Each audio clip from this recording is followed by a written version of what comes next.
Student हम discuss कर रहे थे पिछले वीडियो में कि नॉन होमोजीनियस को क्रैमर रूल से किस तरह से सॉल्व करते हैं, और उसके लिए हमने एक एग्जांपल से स्टार्ट लिया था। एग्जांपल से किस तरह से स्टार्ट लिया था कि लेट्स से मेरे पास ये एक system of non homogeneous linear equation था।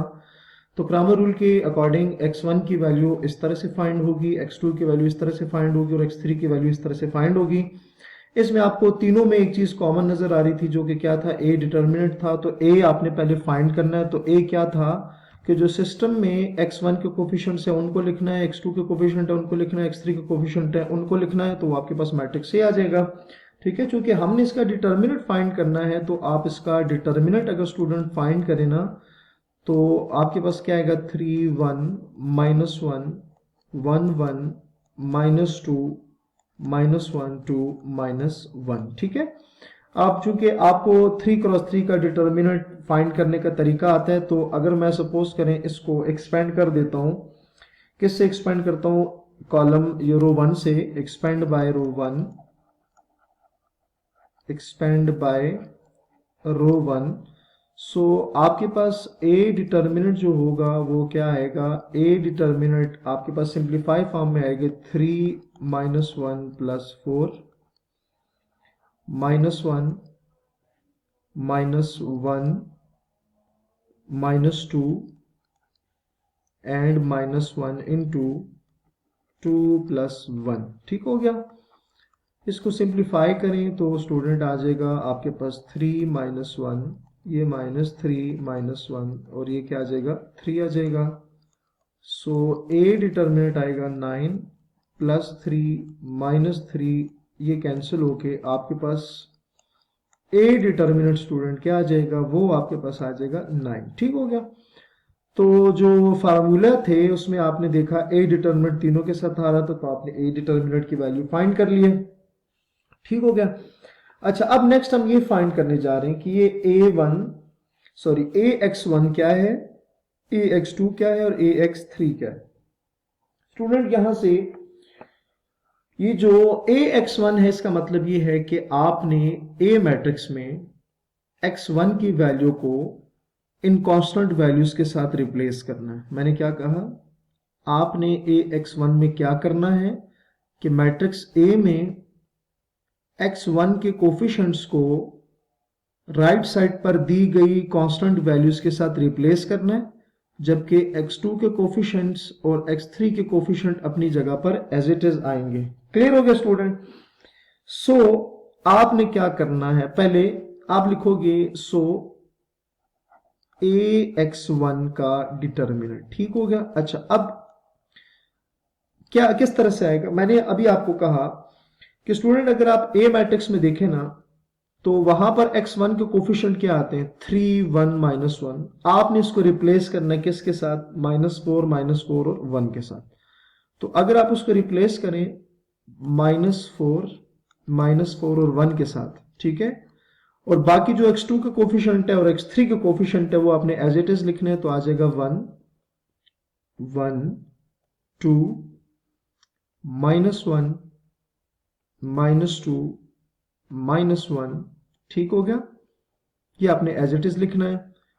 तो आप इसका डिटर्मिनेंट फाइंड करेंगे, तो इसका डिटर्मिनेंट आप उसी तरह रो 1 से एक्सपेंड करेंगे तो आएगा -1 + 4 -1 4 + 2 -1 -8 -1।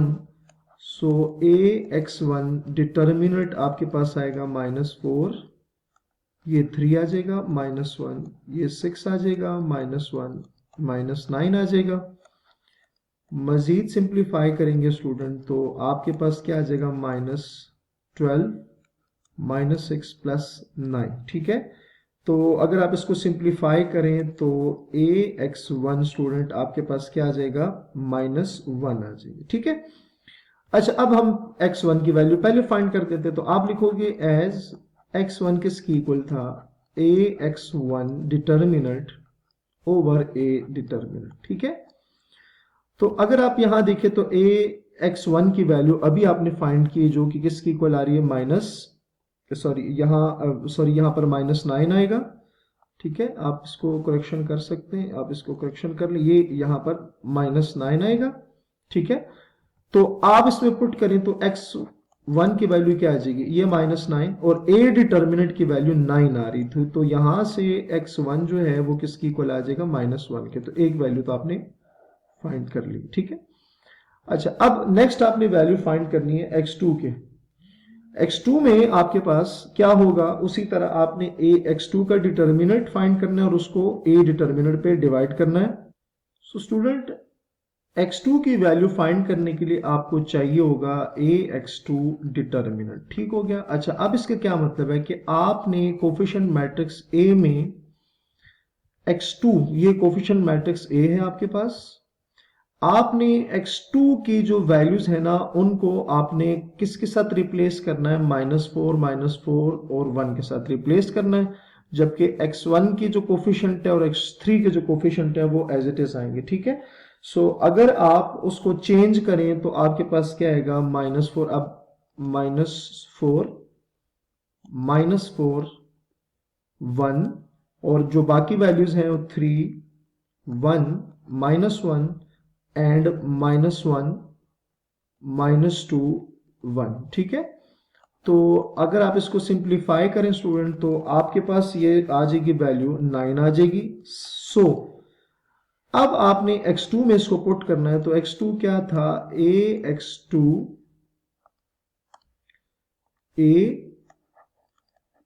x2 determinant over a determinant. x2 की डिटर्मिनेंट की वैल्यू अभी आपने फाइंड की और a डिटर्मिनेंट भी 9 था। सो आपके पास यहां से x1 की वैल्यू स्टूडेंट क्या आ जाएगी, सॉरी x2 की वैल्यू क्या आ जाएगी, 1 आ जाएगी। तो x2 की वैल्यू भी आपने फाइंड कर ली है। ठीक हो गया। नेक्स्ट आप फाइंड करने जा रहे हैं x3 डिटर्मिनेंट, और उसका मतलब क्या होगा कि आपने A मैट्रिक्स में x3 के जो कोफिशिएंट्स थे उनको आपने -4 और 1 के साथ रिप्लेस करना है। तो अगर आप उसको रिप्लेस करें तो क्या आएगा, -4 एंड 1, जबकि x1 के जो कोफिशिएंट्स है 3 1 -1 वो एज इट इज आएंगे, x2 के कोफिशिएंट 1 1 2 वो भी क्या आ जाएंगे, एज इट इज आ जाएंगे। ठीक है, और इसका आपने डिटर्मिनेंट स्टूडेंट फाइंड करना है तो वो आपके पास आ जाएगा 18 के इक्वल। सो x3 किसकी इक्वल आएगा, x3 is equals to x3 determinant over a determinant, और x3 डिटर्मिनेंट की वैल्यू है 18 और a आपके पास डिटर्मिनेंट 9 था। सो x3 की वैल्यू आपके पास क्या आ जाएगी, 2 आ जाएगी। तो स्टूडेंट आपने देखा कि हमारे पास जो सिस्टम गिवन था उसमें 3 वेरिएबल थे, x1 x2 और x3, हमने तीनों की वैल्यूज निकाली। इसका मतलब ये उसका सोल्यूशन है। और ये जो सोल्यूशन फाइंड करने का जो मेथड हमने अप्लाई किया है इसको क्या कहते हैं, इसको क्रैमर रूल कहते हैं। सो अपना बहुत सारा ख्याल रखिएगा। अल्लाह हाफिज।